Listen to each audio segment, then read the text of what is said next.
Pode ser.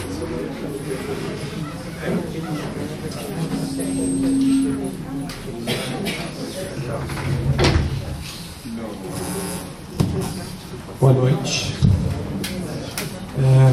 Eu queria agradecer o convite para estar aqui com vocês mais uma vez. Nós vamos continuar a sequência do livro, né, o Obreiros. Só situando, nós estamos no capítulo 8, que é o Treva e Sofrimento, né? Então, no capítulo passado, houve o resgate, né, do Frei, e agora eles estão regressando, né, eles estão em caminho de volta, né, o André, e o Jerônimo, né, a Luciana, a Médium, né, todo mundo já voltando após a missão, né? Então, o capítulo começa com a Zenóbia, né? Ela agradece o fato deles terem vindo com ela, de terem ajudado e tal, de suporte, né? E quando eles estão já se preparando para ir, eles se voltam para uma região mais tenebrosa, ali, uma região mais escura, onde eles se encontravam. Bom, quando eu comecei a ler livros espíritas, né? Já faz um bom tempo, esse era um daqueles capítulos que a gente passava rapidinho, né? Porque o outro foi tão emocionante, né? A gente viu a descrição da história dele, tudo que ele fez, tudo que deu certo, tudo que deu errado, na verdade mais que deu errado que deu certo, né? A gente ficava ali, nossa, agora eu entendi tudo, por quê e tal, não sei o que. Aí vem esse capítulo e fala, bom, tudo bem, passava rápido, né? Com o tempo a gente vai aprendendo a ler. Tem algumas coisas que a gente só aprende com o tempo. Eu posso falar de mim. A primeira delas é a introdução, né? Que a gente no começo não lê, mas depois que a gente começa a ler livro espírita, a gente começa a prestar atenção na introdução. E segundo é esse tipo de capítulo, que parece que é um capítulo meio ali colocado do nada, né? Entre uma história e outra, a gente querendo ver o próximo capítulo, e fala, não, agora esse aqui eu vou passar rapidinho, né? Mas não, viu, gente? Tem muita coisa legal aqui, né? A primeira lição interessante, né, é que eles começam a ter ideia, né, de que aqueles gemidos, né, quando se coloca a luz em cima, eles veem uma quantidade enorme de espíritos sofredores ali em um sofrimento atroz, né? E a primeira motivação é assim, puxa, vamos ajudar essa turma, né? Vamos lá, nós estamos aqui mesmo, né? Podemos ajudá-los e tal. Mas aí eles recebem a informação de que eles sempre existe a possibilidade da ajuda, né? E que sempre eles vão retornar, porque eles sempre tentam ajudar aqueles espíritos. Mas depois que eles começam a ajudar, começam a posicionar, contar um pouco do que acontece, esses espíritos acabam voltando à condição deles. Quer dizer, é difícil a ajuda, né? Existe a vontade, existe a possibilidade, mas infelizmente esses irmãos não estão preparados ainda para receber ou para ganhar o entendimento do que de fato é ajudar, né? Isso acontece com a gente? Acontece, né? Acontece as duas coisas, né? Acontece às vezes da gente falar, nossa, olha o fulano, tal, vou lá, né? Olha, moço, o senhor não quer aqui um sanduíche, não quer alimento? Não, me dá um dinheiro porque isso aí não vai me adiantar nada, né? Me dá um dinheirinho porque só a comida. O senhor não quer alguma coisa assim? Não, por que não dá alguma coisa melhor, né? Me dá esse que você tem aí e tal, né? Quer dizer, isso talvez já tenha acontecido com vocês, né? E o contrário também, né? Às vezes a gente quer aquela coisa, né? Puxa, eu quero aquele carro, eu quero quando a gente faz 18 anos, não, eu quero aquele modelo, né? Aí vem alguém e fala, não, olha, começa com esse usado, né? Não, imagina, eu quero aquele lá, né? Quer dizer, então, às vezes, ou mesmo quando a gente quer uma determinada coisa na vida, aquilo não acontece, e aí depois abre uma oportunidade, puxa, mas só isso, né? Mas é aquilo que a gente precisa, né? Então, às vezes, a ajuda vem, a gente é que não sabe olhar, né? Como eles, né? Eles são os nossos irmãos. Então, eles aqui explicam, né? Raramente alguns deles nos ouvem. E às vezes intentamos impor-lhes o bem, entretanto, quando retirados compulsoriamente do vale tenebroso, acusam-nos de violentadores e ingratos, fugindo ao nosso contato com influenciação.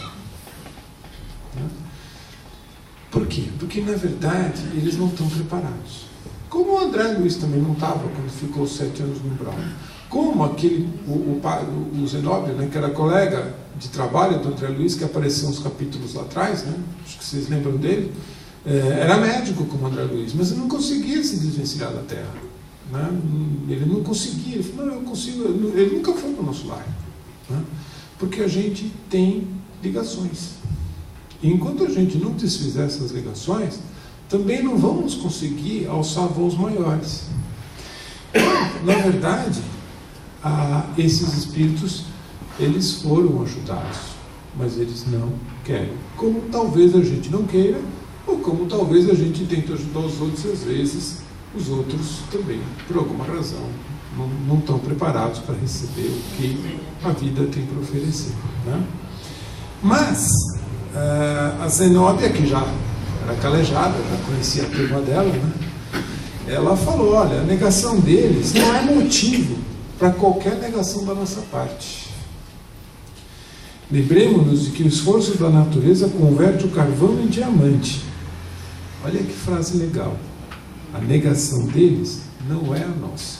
Ou seja, se a gente de alguma forma tiver algum dia numa posição, quem dera, né? E nós fomos oferecer ajuda, a pessoa de alguma forma se recusar, a recusa não é nossa, a gente vai continuar lá. Assim como eles vão continuar voltando. E vão oferecer ajuda sempre. Né? Porque, na verdade, quando a gente vai remeter lá em introdução, né, na introdução desse livro, o Emmanuel fala, esse livro é um livro que busca a ideia de que ninguém vai ficar para trás. Enquanto tiver um aqui, nós vamos voltar para pegar. Né? E se você for pensar bem, essa foi a atitude de outros espíritos nobres. Então, por exemplo, o Dr. Bezerra já podia não estar nem por aqui. Né? Maria Santíssima disse a ele, falou, olha, agora você já se desvencilhou do globo, você pode ir para outros mundos. Não, enquanto tiver um aqui eu fico. O Chico também. Né? Então, qual é a lição? Ninguém fica para trás. Para que isso é importante? O que precisa para a gente não deixar ninguém para trás? A gente precisa deixar para trás nosso orgulho.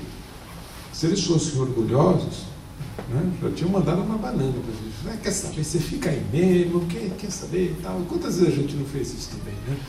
A gente foi lá, ofereceu um negócio, a pessoa falou, você quer saber? Você vai porque você merece mesmo, esse é o teu lugar, já cansei de você. Né? Ninguém falou isso aqui, né? Imagina. Em múltiplas relações, né? Exatamente. Então, para que nós façamos isso, a gente precisa deixar nosso orgulho de lado. Precisa deixar nossa vaidade de lado.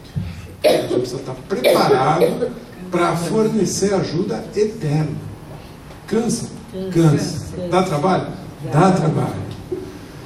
Respira e vai.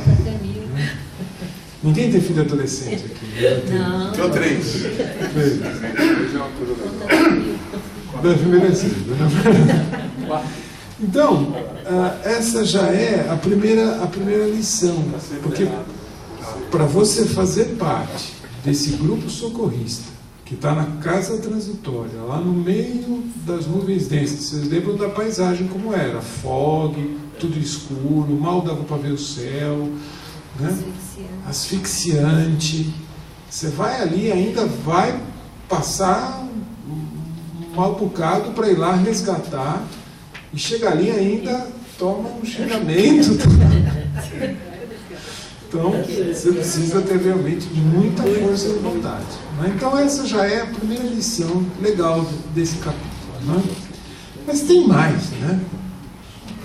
Depois que eles começaram a olhar melhor lá, né, as pessoas, os espíritos que estavam lá, né? Os 10 cooperadores acenderam o foco de luz, né? E aí eles começaram a ouvir os xingamentos, né? Porque eles começaram a ser vistos, né? E aí o pessoal começou, né? Ironias, condenações, né? Começaram a provocar, né? E aí, qual era a intenção deles? A intenção deles era desestabilizar. Você imagina, você está ali, tem um bando de espíritos te xingando, blasfemando, né? Tem uns até que jogavam bolas pretas, né? O que eles não podiam ter ali? Medo. Medo.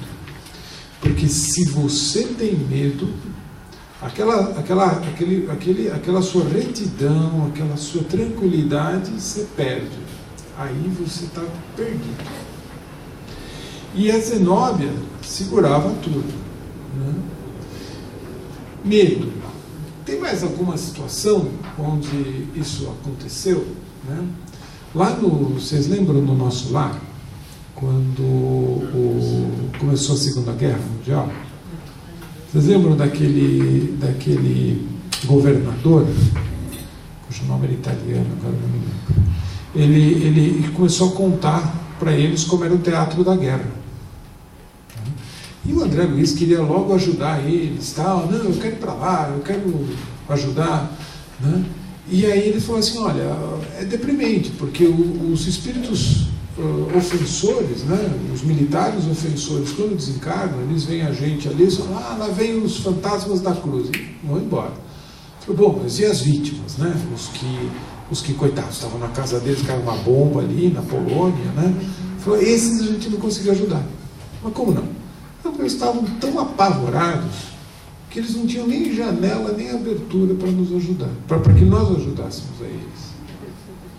Tanto que, né, quando o André Luiz começou a querer ajudar, falaram para ele,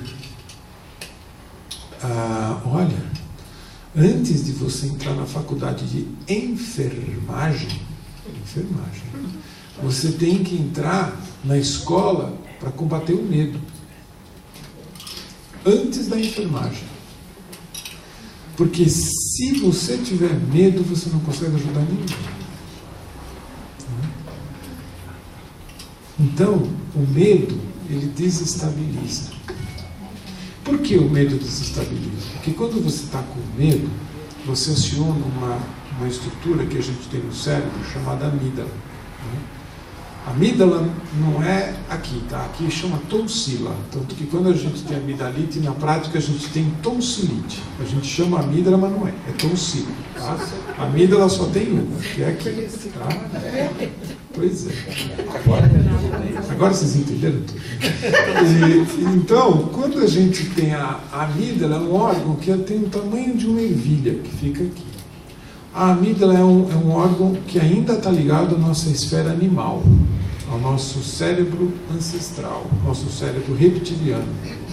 E é a amígdala que deixa a gente logo perceber se tem alguma coisa que pode matar a gente, que pode nos assustar, que pode nos pegar, nos apavorar, tal. Então, por exemplo, os animais, eles estão muito ligados. Se você é um animal que pode ser devorado por um tigre ou coisa assim, se ali na frente se mexe, você já puxa o carro, você já sabe que aquilo pode ser alguma coisa que vai te assustar. Então, tem pessoas que vivem escravas da amígdala, elas vivem nesse nível do cérebro, onde qualquer coisa pode assustar. Exemplo clássico, você está no teu carro, lá na Marginal, em qualquer lugar, vem um motoqueiro e bate no retrovisor. Você dá um pulo, agora, né? Depois você relaxa, isso é amígdala. Tá? Só que o problema é que quando a amígdala fica muito disparada, você começa a achar que tem coisa errada em qualquer lugar. E você vive assustado, você vive estressado, você vive de sobressalto. A gente vive um pouco. O que acontece, o que é o melhor? Acontece o seguinte, a amígdala está aí para te defender, ela não é sua inimiga. Ela vai mandar uma mensagem para o seu cérebro e falar assim, olha, toma cuidado com aquela situação, você pode ser assaltado. Aí vem o seu frontal e fala assim, não, imagina, desencana, olha, está tudo bem, está tudo tranquilo, tal. E quem decide o que você vai fazer? É o pré-frontal, que está aqui na frente do frontal. Então, quando alguém bate no nosso carro, né, a gente já fala, vou matar esse sujeito agora, que eu vou, imagina, esse negócio vai sair uma nota, tá? Aí vem o frontal e fala, não, eu lembro também do André Luiz. Aí, o pré-frontal é que vai decidir. Entendeu? Se o pré-frontal for maduro, se você tiver um pré-frontal bem desenvolvido, equilibrado, tal, você vai chegar e falar, moço, puxa vida, olha o que o senhor fez, mas tudo bem, o senhor se machucou, né? Está tudo bem com o senhor e tal, né? E fica tudo certo. Mas se você vive na amígdala, você vive no medo.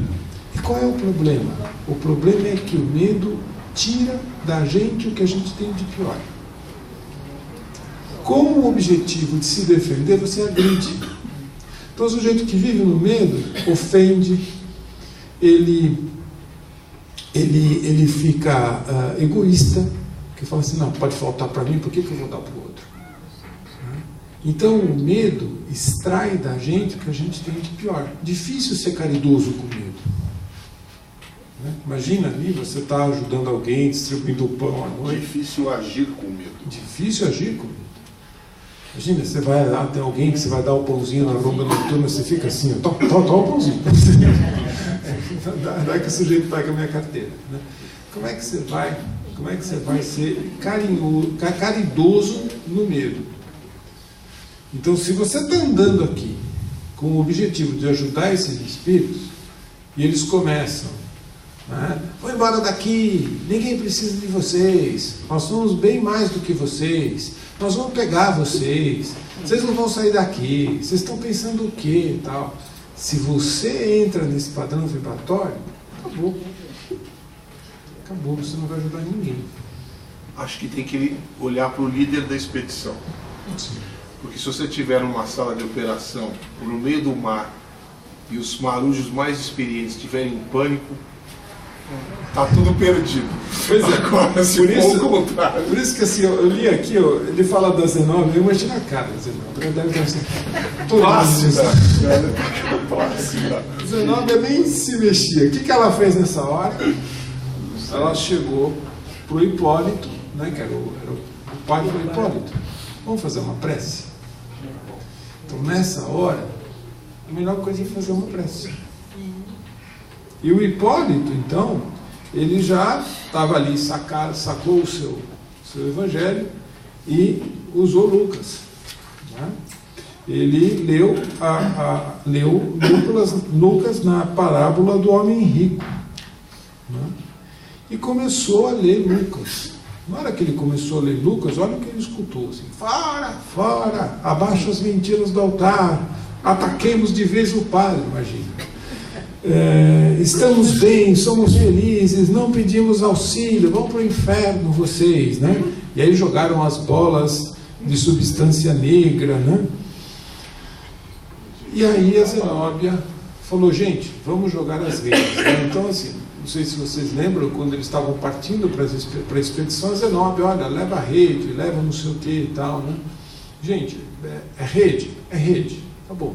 Mas o que tem? Podia ser outra coisa, podia ser, sei lá, linha de brinquedo, laço, qualquer coisa. Mas o que é isso? Isso, em última análise, é magnetismo. Tá? A rede tinha um envoltório magnético que protegia a expedição. O magnetismo é fundamental nessa hora. O Chico conta que o Emmanuel, quando ele andava por entre os espíritos de menor padrão, gente, o Chico descreve um negócio impressionante. O Emmanuel passava, ele passando, os espíritos caíam. Tal era o poder magnético dele. E a gente sente isso, tanto para o bem quanto para o mal. Né? Às vezes passa uma turma assim do nosso lado, para a gente, parece que a gente escuta isso é o magnetismo. Como também, né, o nosso lar e outros tantos, isso aparece muito na coleção André Luiz, na obra André Luiz. Né? locais que se defendem com canhões que desmagnetizam, né? Isso é comum. Mesmo no nosso lar, quando aconteceu aquela famosa passagem onde eles decidiram que não iam mais se alimentar com aqueles lautos banquetes, não sei se vocês se lembram disso, né? Que eles contrataram 200, que eles chamaram 200 espíritos que educaram as pessoas a se alimentar basicamente só respirando, né? E aí a turma se rebelou, tal, eles tiveram que usar armamento magnético, que foi o que eles fizeram aqui. Então, as redes, eles têm elevada potência magnética, como ela descreve aqui, material de elevada potência magnética, porque as bolas e setas eram atiradas e paravam ali no magnetismo. Ok? E aí, o irmão Hipólito, né, continuava na sua prece. Gente, vai fazer prece num lugar desse, com esse bando de espírito tomando flecha bolada, né? A gente acha que é fácil, né? O que o Hipólito tinha que ter para fazer uma prece eficaz nessa hora? Quais são os requisitos da prece para acalmar Saturno? O que você precisa? Primeiro, precisa ter recurso moral, você precisa ter estatura moral para isso. Segundo, não pode ter medo, né? Terceiro, tem que ter amor. O que faz a prece ser eficaz é a sua capacidade de amar. Vocês lembram das vibrações, né? Quer dizer, o espírito evoluído, ele quando faz a prece, ele emite vibrações de altíssima intensidade, de altíssima frequência, que chegam a ser raios gama, né? Que atuam diretamente nas moléculas do perispírito daqueles espíritos que estão ali se revoltando. E o raio gama imobiliza. Né? Por exemplo, vocês devem lembrar do encontro do Emmanuel com Jesus há 2000 anos. Né? Que Jesus falava para ele: olha, se você vier comigo agora, vai te poupar algumas milhares de encarnação. Né? E o Emmanuel naquela hora não foi. Mas vocês lembram que o Emmanuel não conseguia olhar para ele? Que o Emmanuel mal conseguia levantar? O que é isso? O que imobilizou o Emmanuel? O amor de Jesus. É o amor de Jesus. Então, e como é que a gente pode trazer isso para a nossa situação do dia a dia?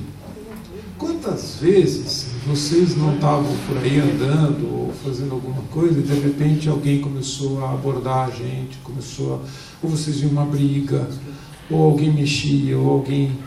Quer dizer, nessa hora é orar. Orar, emanar amor, porque nessa hora a gente se ilumina também. Vocês lembram do Voltaire? Lembra do espírito do Voltaire, que ele não tinha luz nenhuma? Ele ficava revoltado que ele não tinha uma mísera luz, né? E quando é que ele começa a se iluminar?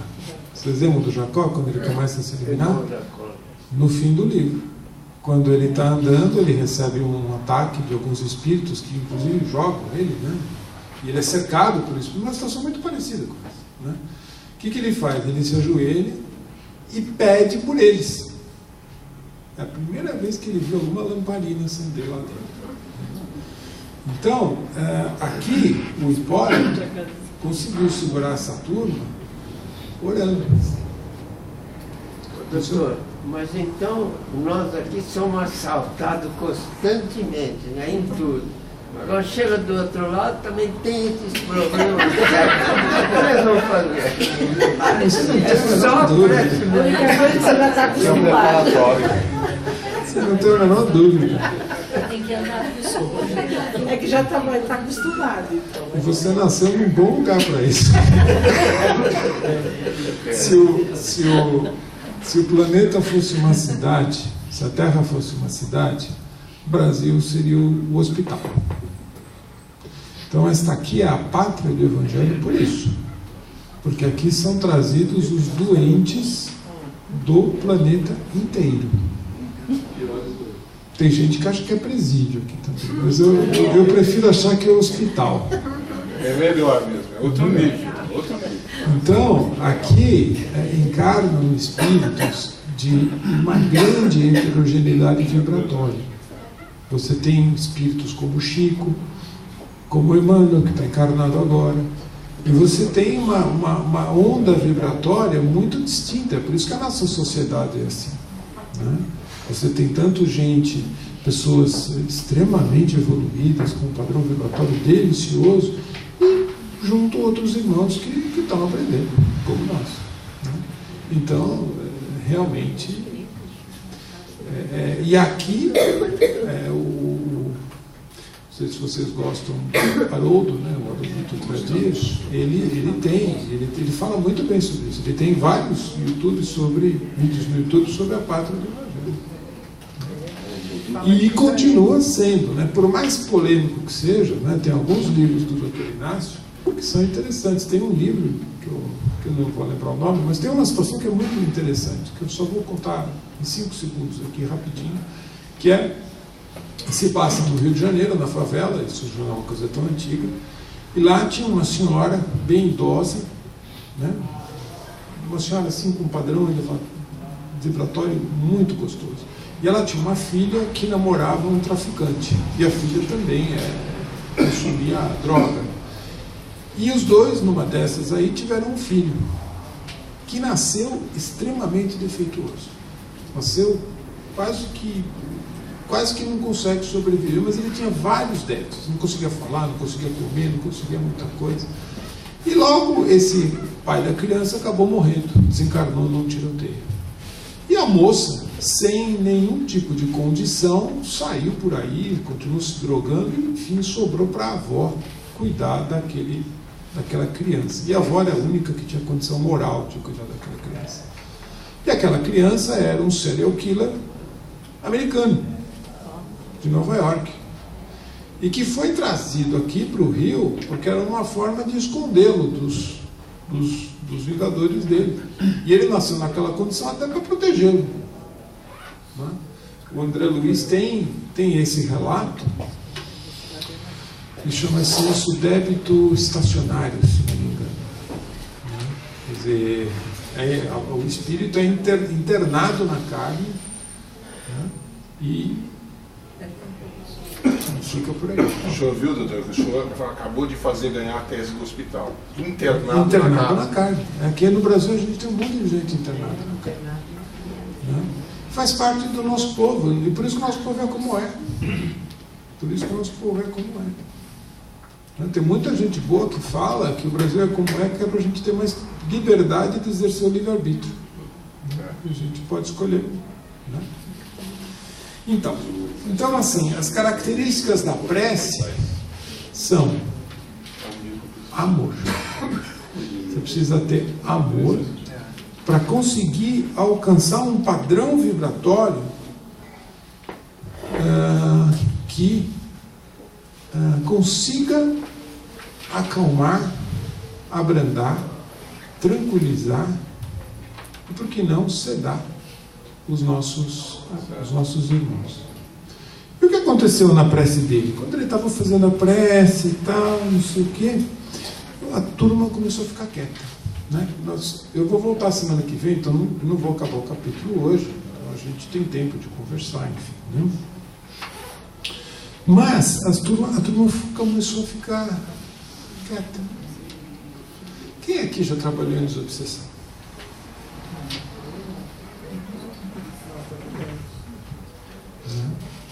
Então, a gente acha que só faz desobsessão do centro espírita, né?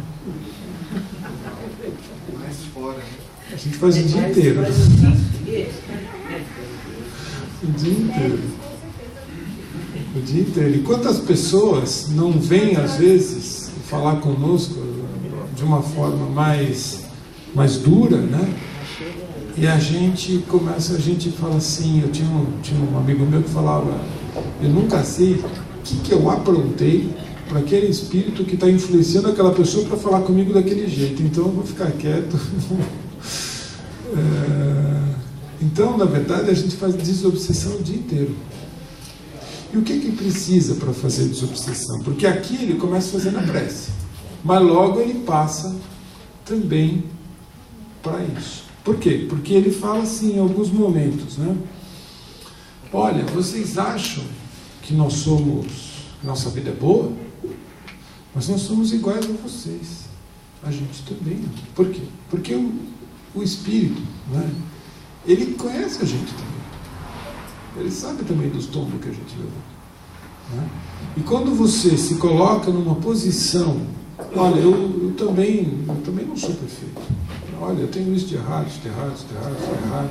Você começa a ficar mais no nível dele, de uma certa forma. Facilita o acesso. Né? E sempre usando Jesus. Sempre usando Jesus. Sempre usando o Evangelho. Ele foi em Lucas. Né? A gente vai em Kardec. Humano. Né? Sempre a obra básica. Com isso, você vai também fazendo o Espírito perceber a condição dele. Porque ele vai atacar você. Mas você fala, mas olha, tudo bem, eu conheço, a gente pode falar de mim, mas eu quero falar de você agora. Olha como você está. Olha onde você está. Mas você quer ficar aí? Você quer mesmo isso? Então, ele fez desobsessão aqui. Ele fez uma prece e logo começou a partir para a desobsessão daquela turma.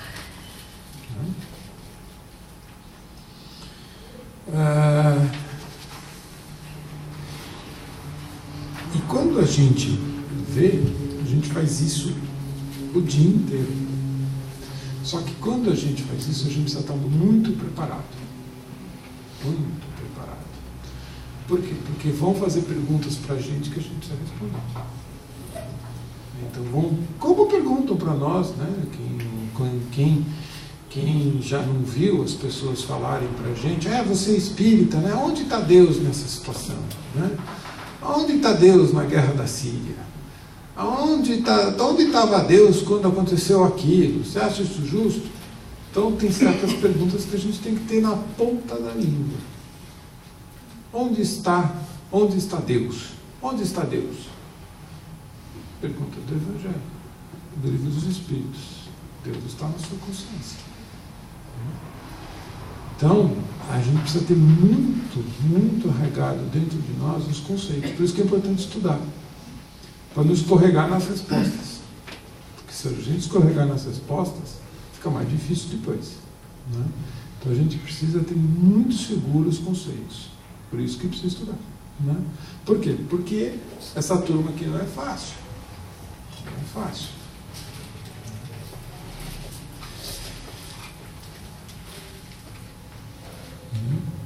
Quer ver? O Hipólito falando, né? Nenhum de nós outros, os que apelamos para a vossa renovação, encontrou até agora a residência dos anjos. Nós também estamos procurando. Somos companheiros em cujo coração palpita plena a humanidade, com seus defeitos e aspirações. Compreendemos, contudo, o vosso tormento consumidor e trazemos a todos o convite de renúncia aos impulsos egoísticos, concitando-vos ainda ao reconhecimento devido ao Senhor e à penitência pelos erros voluntários. Em resumo, nós também estamos aqui, estamos andando. Então, quando você diz para os outros, olha, eu não sou melhor que você. Porque também as pessoas falam assim, você é médium, né? Parece que é um ser especial, né? Mal sabe. Mal sabe. Né? Agora, se nós somos orgulhosos, né? Aí a gente perdeu o bonde. O que precisa para lidar com os nossos irmãos? Humildade, amor e capacidade de ajuda, vontade de ajudar. Eu acho que aí tem um problema que é difícil para todo mundo. A autoconfiança, o ego, sei lá. É aquilo que vai contra o medo. Muitas vezes. Se você não acredita que é a representação aí, como é que fala, na morfologia o órgão que o senhor falou, né? Amígdala. A amígdala é um outro problema, mas você tem que acreditar que você pode controlar e vencer aquilo. Então, às vezes, a gente sobe um pouquinho no murinho, né? E esse é o grande problema. Quando não tem o Evangelho, porque aí você acha que você que pode, e você não pode, sozinho. A equipe vem junto sempre. A gente está falando aqui, meu anjo guardião, ó, não fale bobagem, menino. Ele está, o tempo todo nós estamos associados com alguém. E com os nossos devedores também. Nessa solidariedade constante. Acho que isso que é difícil. O pessoal não entende essa questão do ego. Tem dificuldade de trabalhar isso. Isso que você falou é fundamental. Isso é muito importante. Boa parte dos nossos amigos escorregam aí. E o Chico já falava isso. O Chico já falava. Você, assim, por isso que quando você vai trabalhar em desobsessão, a primeira coisa que você tem que ter é muita humildade. Porque aquele espírito sabe toda a sua vida. A capivara tudo. Sabe tudo. Sabe tudo. Sabe o que você fez, sabe o que você não fez, sabe se você está com medo. Então, não adianta você... Por isso que você fala, olha, estamos aqui juntos. A outra coisa, não existe trabalho espírita sem prece antes. Não existe. Toda vez que nós estivermos reunidos, né, com a intenção de iniciar algum tipo de atividade, a gente tem que fazer uma prece antes. Porque é na prece que acontece o que você falou.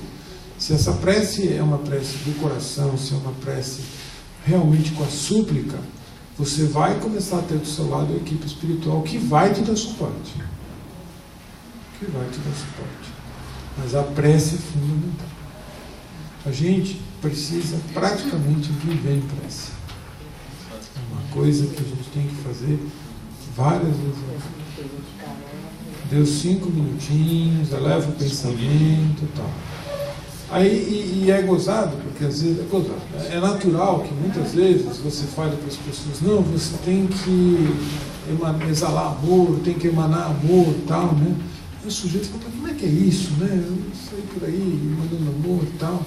Começa a agradecer. A gratidão é a antessala do sentimento de amor. Começa agradecendo. Quem começa agradecendo já começa predisposto a iniciar o sentimento de amor, que vem logo a redor. A primeira coisa é agradecer.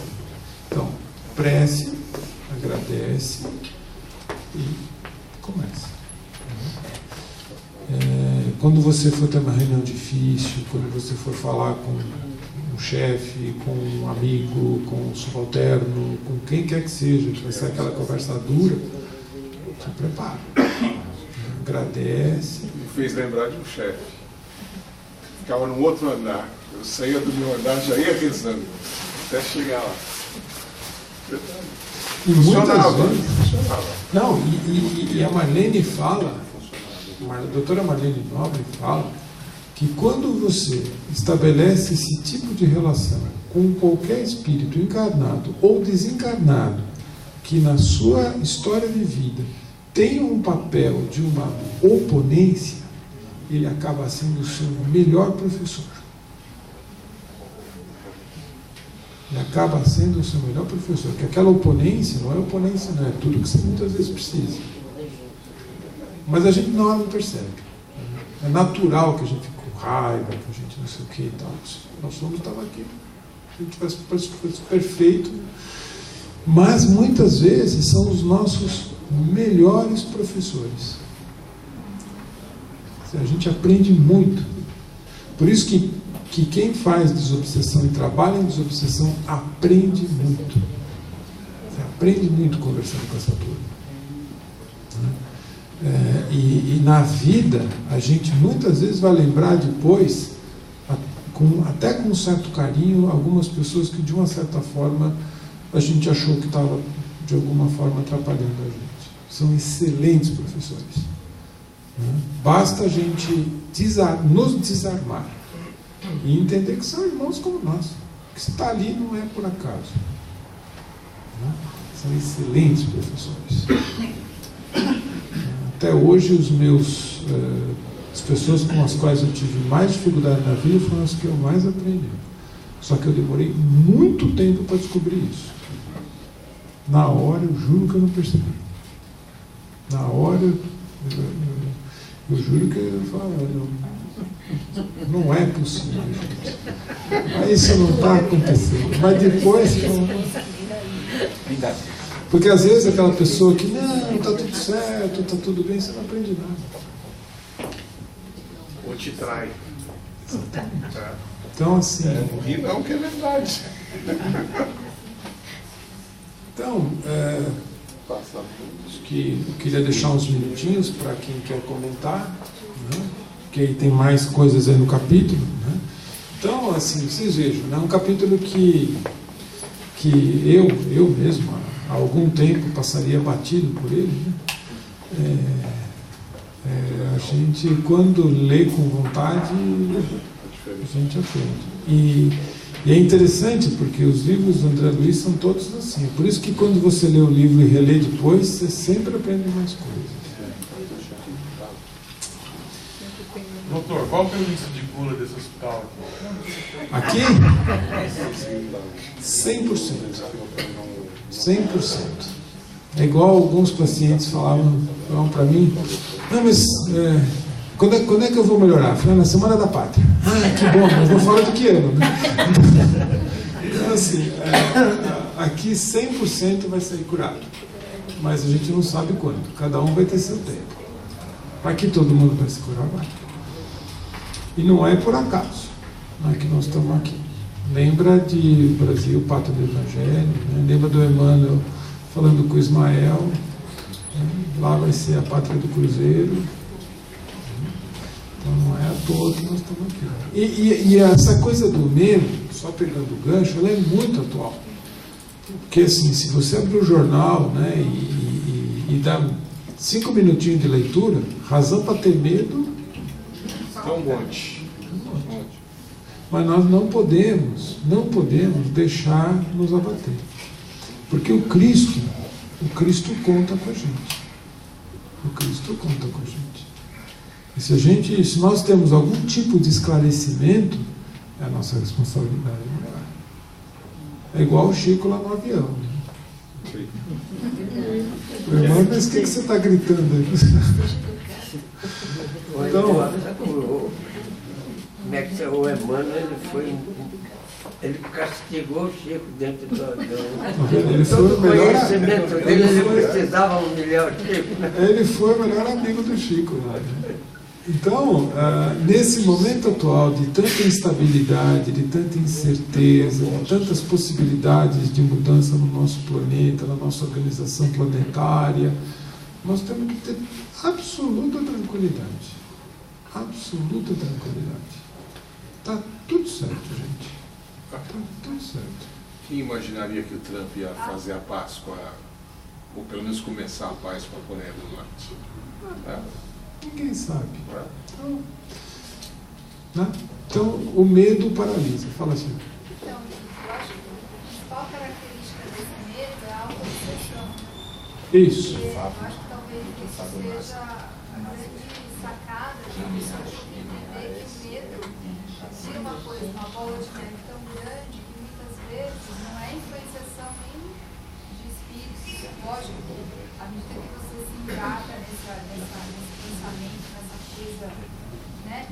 Você entra na sintonia, mas chega um momento que você começa a criar essa autoobsessão, então tem uma forma de se quebrar isso, é indo com medo.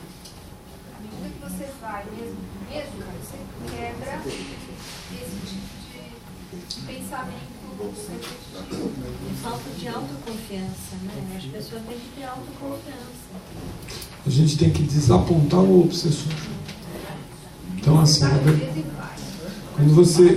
quando você cria um determinado... Quando você tem um medo, né, você, a reboque do medo, você desencadeia egoísmo, raiva, insegurança. E na hora que você começa a emanar isso, você começa a entrar em sintonia com muitos... Você começa, na verdade, a se associar a muitos irmãos que têm basicamente essa mesma condição, essa mesma afinidade. E aí, sem querer, você acaba sendo instrumento de tudo isso. Que talvez a palavra medo não represente tudo. Medo a gente pode ter, nós não podemos entrar em pânico, que são duas coisas diferentes, que foi aquele seu exemplo. Se você começa, tudo te estressa, tudo isso aqui. Agora o medo é um componente natural nosso de autopreservação. Então é natural a gente ter o medo. Agora ficar paralisado, entrar em pânico, né, ter um chilique, vamos dizer assim, aí já é um outro problema. É uma perda de controle. Você não é funcional, você não consegue agir. Aí O que mais? Tudo bem, pessoal? Semana que vem continuamos? Tá bom, obrigado. Vocês filmaram, na verdade.